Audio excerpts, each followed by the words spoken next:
To students, आज हम करेंगे एफडब्ल्यू टेलर ने किसी भी वर्क को पूरा करने के लिए किस प्रकार से कार्यों को बांटा और किस तरह के उसने इंचार्ज बनाए और बॉस बनाए काम को सक्सेसफुल बनाने के लिए। तो हमारे एफडब्ल्यू टेलर कहते हैं जब भी हमारा कोई काम है उस काम को करने के लिए हमारे पास ये ग्रुप होना चाहिए। सबसे पहले प्लानिंग इंचार्ज। प्लानिंग इंचार्ज के अंदर हमारा आता है planning incharge, instruction card clerk, route clerk, time and cost clerk और डिसिप्लिन क्लर्क। तो ये 1 2 3 4 लोगों में उसने इसको बांटा। 1 2 3 4। सबसे पहले इंस्ट्रक्शन कार्ड क्लर्क, इसका काम क्या होता है? हमारी फैक्ट्री में जैसे ही सुबह वर्कर काम करने के लिए आए तो एफडब्ल्यू टेलर कहते हैं हर एक व्यक्ति के हाथ में कार्ड होना चाहिए कि आज उन्होंने कौन सा काम करना है, किसके अंडर करना है, किसकी सुपरविजन में करना है, उनको रॉ मटेरियल कहाँ से मिलेगा और शाम को उन्होंने किस व्यक्ति को रिपोर्ट देनी है, ताकि कोई व्यक्ति आते ही अपने काम से खाली ना बैठे और आते ही अपने काम पर जुट जाए। दूसरे नंबर पर रूट क्लर्क। रूट क्लर्क का मतलब ये होता है ऐसा क्लर्क जो वर्कर को रास्ता बताता है कि आज आपको कौन सा मटेरियल कहाँ से मिलेगा, उसकी गाइडलाइन कहाँ से मिलेगी। अगर आपको अपनी मशीन की रिपेयर करवानी है तो आप किस प्रकार के सुपरवाइजर को कॉल करेंगे जो आपकी उसी समय हेल्प करेगा और आपको गाइडलाइन देगा।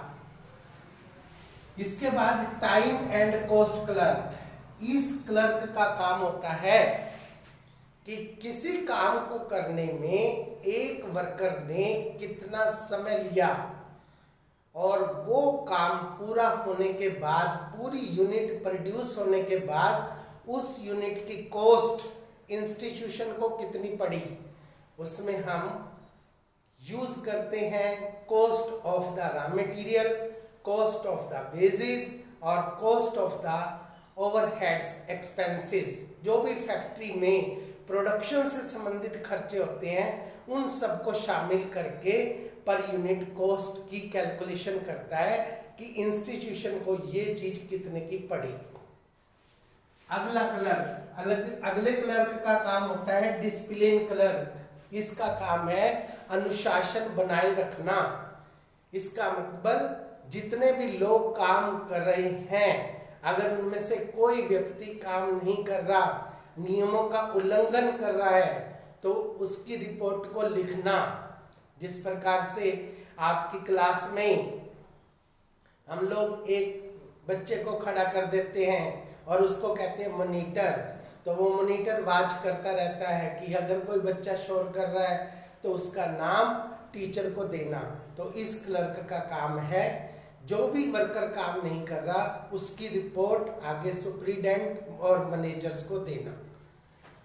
इसके बाद हमारे अगले प्रोडक्शन इंचार्ज, जिनका काम प्रोडक्शन से संबंधित है, उन इंचार्ज के अंदर हमारे आते हैं सबसे पहले स्पीड बॉस। अब स्पीड बॉस का काम क्या है?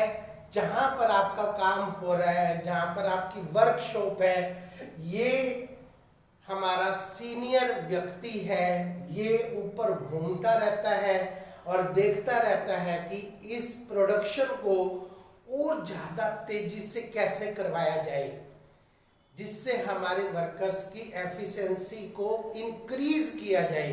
ये कॉन्टिन्यूसली इन मेथड्स की क्या करता रहता है? खोज करता रहता है।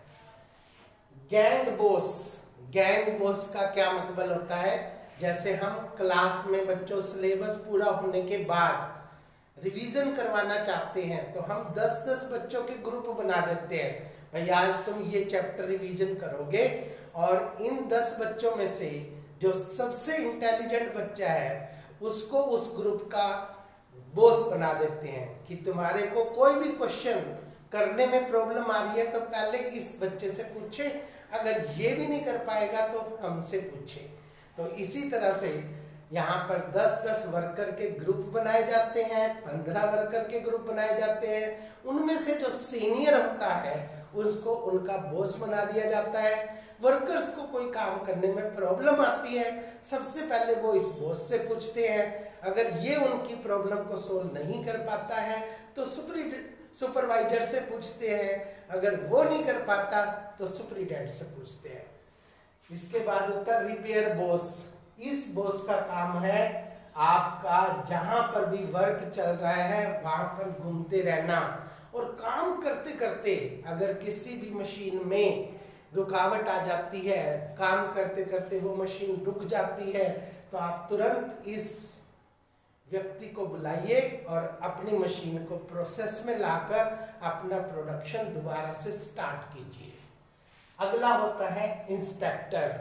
ये हमारा लास्ट बॉस है, लास्ट व्यक्ति है। जब हमारा प्रोडक्शन बनकर तैयार हो जाता है तो ये उस प्रोडक्शन की इंस्पेक्शन करता है कि हमारा प्रोडक्शन स्टैंडर्ड के अनुसार बना है या नहीं। उसको पूरी लैब में ले जाकर चेक करता है। फॉर एग्जाम्पल आपकी मेडिसिन की कंपनी है, आपने एक टेबलेट तैयार की और टेबलेट को सही बनी है या नहीं बनी तो उसको पानी में डालकर देखा जाता है। उसकी एक टाइमिंग होती है कि वो इतने मिनट में, इतने सेकंड्स में पूरी तरह से डिजोल्व हो जानी चाहिए। इसी प्रकार से आपकी इलेक्ट्रॉनिक गुड्स है, वो प्रोडक्ट बनने के बाद चेक किया जाता है कि वो प्रोडक्ट किसी भी तरह से कस्टमर को हानिकारक तो नहीं है जिसके कारण कस्टमर को किसी भी प्रकार का एक्सीडेंट हो सकता है, तब उस पर मार्क लगता है ISI मार्क। तो वो स्टैंडर्ड में से पास आउट करने का काम इसका होता है। तो these are the main divisions of the work by the FW tailors. That's all.